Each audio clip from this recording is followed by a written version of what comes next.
So what if I told you that there's this hidden code buried in ancient texts? A set of unwritten rules that, once you see them, they just completely change how you read everything. Well, today, we're going to crack that code. Okay, so we're going to start with a question from Jesus that, let's be honest, sounds kind of harsh. Picture this. His family is waiting for him, and he just asks, "Who are my mother and my brothers?" I mean, to our ears today, that sounds pretty dismissive, right? It's the kind of thing we probably just skim over. But here's the thing. To the people who first heard him say this, it wasn't just rude, it was radical. It was this absolutely shocking statement that just cut right to the very core of their society. And understanding why it was so offensive, well, that's the key. It's the key that unlocks this entire hidden social world of the past.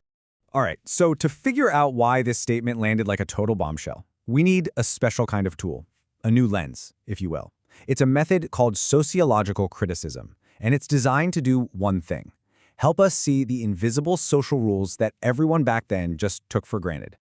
Yeah, you can really think of it like a cultural decoder ring. It helps us see past our own modern assumptions and get a real feel for the social dynamics, the values that govern their lives. And that's the crucial part. It helps us see the stuff the original authors just assumed everybody already knew. And right away, this decoder ring shows us a huge difference. For us, especially in the West, identity is all about the individual, right? It's about your personal achievements, your unique personality. But in the ancient world, nope, your identity was your group. Who your family was mattered way more than who you were as an individual. And that's why his question was so jarring. See, he was taking the most foundational social value they had, loyalty to your blood relatives, and just redefining it completely. He was saying his true family was anyone who does God's will. I mean, he was literally turning their entire social pyramid upside down.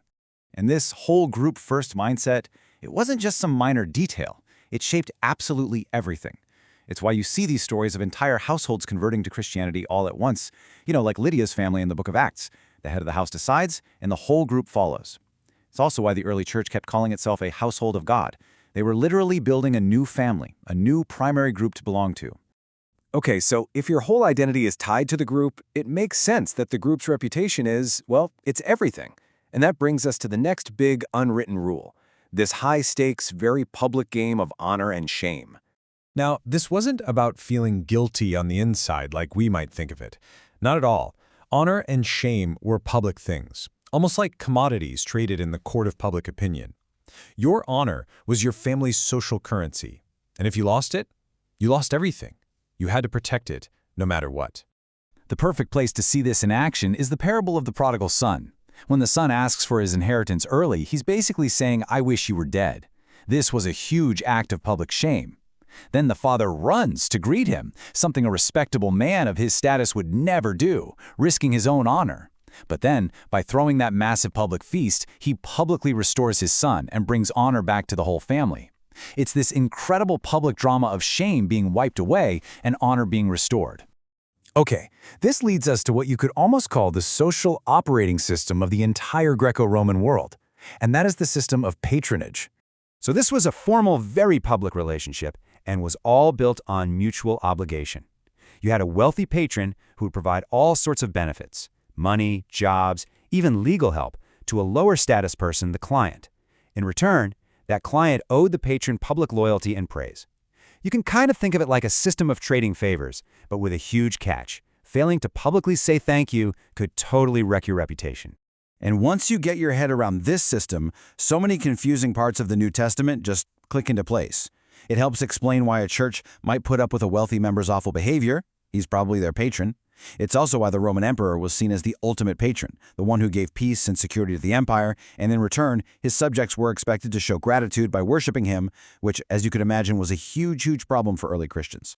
Now, this sociological lens, it's super powerful, but it's not a magic bullet. We have to be really careful how we use it, because it definitely has its own blind spots. So the key thing to remember is this. While this approach gives us these incredible aha moments, it can also be a little reductionistic. What I mean is, if we're not careful, we can end up explaining everything in purely social terms and completely miss the theological or spiritual points the original authors were trying to make. It's a fantastic tool, for sure, but it's not the only tool in the toolbox. So, you might be wondering, why does digging into all these ancient social codes actually matter for us, today? Well, here's why. When we learn how to spot the invisible social rules of their world, the group first thinking, the honor-shame game, the patronage system, we suddenly get better at seeing the invisible scripts that run our own lives. It's a powerful reminder that our own values, like our intense focus on the individual, aren't just universal truths. They're also a product of our specific time and place. And that leaves us with one final thought to chew on. The ancients had their unspoken codes of honor, shame, and patronage. So, what are the invisible codes that run our world today? What are the things we all just do, the values we hold that are so deeply ingrained we don't even see them anymore? The things that a historian, hundreds of years from now, would look back on and find totally and completely baffling. It's definitely something to think about.